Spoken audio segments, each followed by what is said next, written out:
આ વિશ્વાસ લઈને જે માણા મરી જાય તો ભગવાન આવે ને ભગવાન એમાં સપોર્ટ કરે. અટાણે તો તમે જો ભાઈઓના 5 કરોડની મેટરમાં 2 કરોડની મેટરમાં ભાઈઓના ફળિયામાં દિવાલોના બાપુ પાયા ખોદાય છે, તમે જોતા હશો. પણ લોભિયા માણાના ઘરે જેમ મહેમાન રજળતા ને એમ બાપુ અયોધ્યાની ગાદી રજળતી થયો. સવારમાં કીધું કે ભરતને ગાદી અને રામને વનવાસ. આ બાજુ બીજો વાત ન હોય, બીજું વેણનો મોઢામાંથી નીકળે. રઘુકુલ રીતિ સદા ચલી આઈ, પ્રાણ જાય બરું વચન ન જાય. રામે કીધું મારો બાપ બોલે એ મારા માટે શિરોમાન્ય છે. અને આ બાજુ ભરતે કીધું કે ભાઈ વગરનું ભેકાર હવે મને કડવું લાગે કાગડા. મારો ભાઈ ન હોય, મારો ભાઈ રામ ન હોય તો મારે અયોધ્યાની ગાદી જોતી નથી. અટાણે કેવડા રાજકારણો ખેલાય છે. એક નાની એવી સત્તા માટે થઈ, એક નાની એવી 5-25 વીઘા જમીન માટે થઈને ભાઈઓના ફળિયામાં દિવાલો ખોદાતી હોય. ત્યારે બાપુ આ માધ્યમથી ઘણીવાર કહું છું સમજદાર માણસ માટે કે ક્યારેક રામાયણના 2 પન્ના વાંચજો. ન વાંચો તો કોઈ કથાકારને કોઈ કલાકારને સાંભળજો કે કેવી આપણી રામાયણ હતી ને કેવો ભાઈઓનો પ્રેમ હતો. બાપુ એ તો છોડો, આ તો રામાયણની વાત છે. પણ પ્રસંગ મને એમને કીધું શરૂઆતમાં એટલે હું યાદી કરાવી દઉં કે એમાં તો ક્યાંક ભાઈ હતો, ભાઈનો જીવ બળે બાપુ. એમ તો માનો જેનો ભાઈ છે. પણ બાગડતા ઘોડાની પડગલી વાગતી આવતી, ધૂળીની ડમરી ઉડતી આવતી, મારો થતું આવતું તું, તરવારી ગાળા ઠંડી થઈ ગઈ હતી. તેથી ભાઈ નથી, કુટુંબ નથી, પરિવાર નથી. અને હિમાલયમાં ઘોડા પૂગ્યા ત્યાં તો દૂત મંગળ ફોજ હાલી આવતી હતી મારી નાખવા માટે. તરવારીનું ભાલા છૂટી ગયા હતા. તેથી પાદરમાં આવીને કીધું આ તો અજાણ્યું પાદર છે, કોઈ આશરો દે એવું ખરું? જો આ ફોજ આવી જાય 2-5 ગામના પલ્લાનું છેટું છે તો મારી બોટીએ બહાર કાઢી નાખે. અને તેથી કોઈ કીધું કે એક મરદ આયરનો દીકરો છે. શું નામ છે એનું? કે ભોજો મકવાણો એનું નામ છે. અને જો ભોજો આશરો આપી દે તો અમને એવું લાગે છે કે દુનિયામાં કોઈના બાપની તેવડ નથી. ભોજાના આશરો આપ્યા પછી એનું રૂવાડું ખાંડું થાય. અને તેથી કચ્છમાંથી નીકળેલા ઘોડા, બાપુ આ ધરતી હતી, ઇતિહાસની વાત કરું છું. કચ્છમાંથી નીકળેલા ઘોડા એ રણમલજી રાજપૂત નામનો મર્દ માણા, અને રણમલજીના ઘોડા છૂટી ગયેલા. અને આ બાજુ દહિરાના પાદરમાં ભોજા મકવાણા નામનો આયરનો દીકરો દુનિયા જાકારા દીએ અને રાખ્યા ને ઘરમાં રાણ. તેદી માથા હાટે મૂલવે ઈ તો આયર તમારા એંધાણ. આ દુહા લોક સાહિત્યના છે.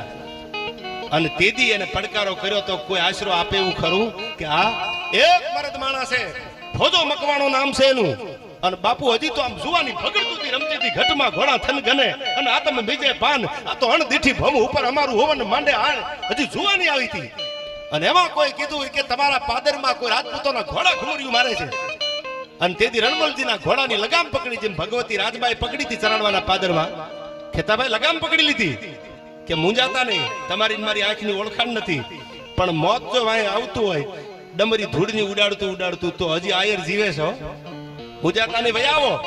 ખોળિયું ખાલી થઈ જાય અને મારા મોઢામાંથી જો વેણ નીકળે અને આશરા ધર્મ ન નિભાવું ને તો દેવાય બોદરનું નામ મેં ઉજળું ન કર્યું કહેવાય. એમ કરીને ઘોડાની લગામ પકડી પાદરમાંથી.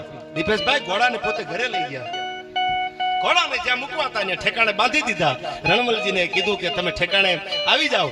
હવે ફોજ ભલે આવતી પણ જોજો મેં જીબાન આપી છે રણમલજી તમને કે તમે દહિરામાં ભોજા મકવાણાને આશરે આવ્યા છો અને મેં તમને આશરો આપ્યો છે. આશરો આયરનો આશરા ધર્મ આજે વખણાય છે દુનિયામાં. કોઈ રૂડું લગાડવાની વાત નથી. આ આજે દુનિયામાં આશરો બધાય આપે, પણ આહિરોએ જે આશરા આપ્યા છે ભગવાન કૃષ્ણ પરમાત્મા મુરલીધર મહારાજને એનો આશરો લેવો પડ્યો તો ઈ ભગવાન, ઠાકરને જેનો આશરો લેવો પડ્યો તો ઈ આહિરો છે. અને તેથી ઘોડાની લગામું પકડી આશરો આપી દીધો. કથા તો બહુ જાણીતી છે, છતાં મને ફરમાઈશ એટલે વાત કરું. આ બાજુ દુશ્મનોના ઘોડા મારો કરતા આવ્યા. પગેરું હગડ કાઢ્યા કે દહિરાના પાદર સુધી હગડ આવે છે. અને ઈ દહિરામાં આવીને કોઈ કીધું કે ક્યાં હતાણા છે રણમલજી? તો કોઈ કીધું પાદરમાં આવીને કે ભાઈ એક માણાના હિસાબે આખું ગામ માથે મીઠાનો હળ હાલી જાય તો.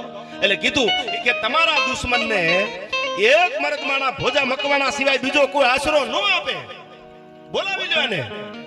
અને તેથી ઈ દૂત મંગળ દરિયા જેવી બાપુ ફોજ ભોજા મકવાણાને, આખી કથા જાણો છો એટલે ટૂંકમાં કહું, ભોજા મકવાણાને બોલાવવામાં આવ્યા. અને ભોજા મકવાણાને બોલાવીને એટલું કીધું કે મકવાણા, અમારા દુશ્મનને તમે આશરો આપ્યો છે એવા પગેરું નીકળે છે આયા. તેથી એટલું કીધું કે ના બાપા મારું કામ છે એ કે માની જાઓ. અને જો આશરો આપ્યો હોય તો અમારો દુશ્મન અમારી સામે હાજર કરો.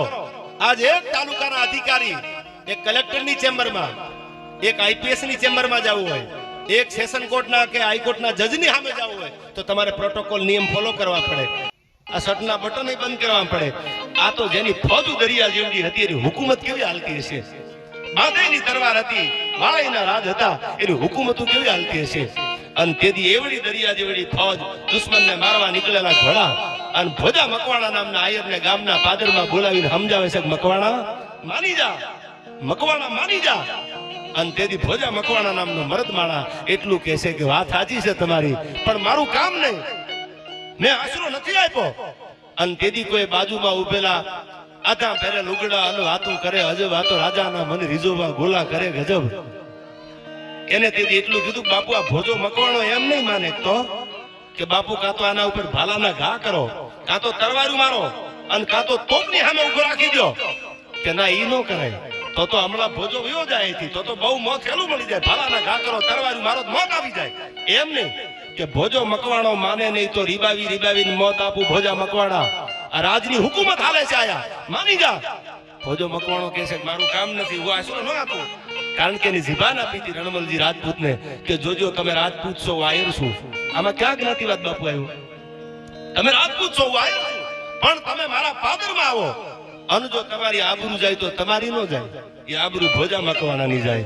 આવું ધારી અને બાપુ ભોજા મકવાણાને ભરી બજારમાં ભર્યા ચોકમાં ઉભો રાખી.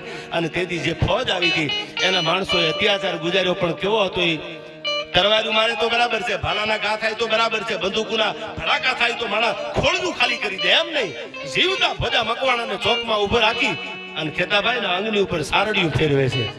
એક પછી એક સારડિયું ફરતી જતી ભોજા મકવાણાના મંગનીમાં, અને એમાં લોહીના ફુવારા ઉડતા હતા. મકવાણો બીજું બોલતો નથી, લોહીના ફુવારા હારે હારે હાડકાની કણસું ઉડતી હતી, તોય ભોજા મકવાણાના મોઢામાંથી બીજું વેણ ન નીકળ્યું. એટલે રાજા મૂંઝાણા એ કે લોહીના ફુવારા ઉડે છે, હાડકાની કણસું ભેળી ઉડે છે, એમ તોય માનતો નથી, તો ધારી છે શું આને? એટલે કોઈ કીધું કે માની જાઓ, તમારું મોત બગડી જવાનું. કે મોત બગડે તો ક્યાં બે વાર મરવાનું હતું, પણ ભોજો મકવાણો બોલ્યા પછી બીજું બોલે નહીં કોઈ દી. આ તાકાત હતી. અને એક પછી એક અંગની ઉપર પગમાં હાથમાં ખેતાભાઈ હારડિયું ફરવા મંડાણી. જીવતા કોઈ માણસને દિવાલમાં હોલ પાડવાની સારડી આવે આમ ફેરવો તો પીડા કેટલી થાય. જીવતા માણસના અંગમાં સારડી નાખીને આમ ફેરવતા, એક પછી એક સારડિયું ફેરવતા, પણ ભોજા મકવાણાના અંગમાંથી લોહીના ધબકારા વયા જતા. પણ બોલ્યા પછી માણસ બીજું બોલ્યો નહીં. પછી કોઈ કીધું કે એની જનતાને બોલાવો, એની માને બોલાવો, એને દયા આવશે. ભોજાને આવી હાલતમાં જોશે ને કે એના અંગ ઉપર સારડિયું ફરે છે, તો એની માં માની જાય તો આપણો દુશ્મન આપણને મળી જાય. ધીરા ધીરા ધીરા ધીરા ધીરા ધીરા ધીરા ધીરા ધીરા દેતી દેતી આયરાણી આવે છે. છૂટા કેસ ધરા ઢળકે અને આયરાણીનો રંગ મુખે ઝળકે. આસુ આસુ આમળું ઓઢણું માથે રહી ગયેલું. અને આમ જ્યાં પોતાના દીકરાની માથે હારડિયું ફરતા જોયેલી, આખો ભોજો મકવાણો લોહીથી તરબતોડ થઈ ગયેલો. ઓળખાય નહીં કે ભોજો મકવાણો છે. ખાલી મોઢું દેખાતું, બાકી આખું શરીર લોહીથી રેગાડા હલ્યા જતા. અને તેથી પોતાની જનતાએ થડકારો લીધા વગર ઇતિહાસ જેનો ગવાસી વાત આપને કરું છું. આજ પણ જેનો પાળીઓ ઉભો છે પાદરમાં એ વાત તમને કરું છું. એ પોતાની જનતા પોતાના બાળક આગળ આવી બે પ્રસંગો ભરતદાદા એવા છે. એક ભારતના ક્રાંતિકારી રામપ્રસાદ બિસ્મિલને ફાંસીની માથે ચડાવ્યો, તેદી એની જનતા એને મળવા આવી હતી. અને આ બાજુ ભોજા મકવાણા ઉપર હારડિયું ફરતી, તેદી એની જનતા મળવા આવી. રામપ્રસાદ બિસ્મિલ તમે પણ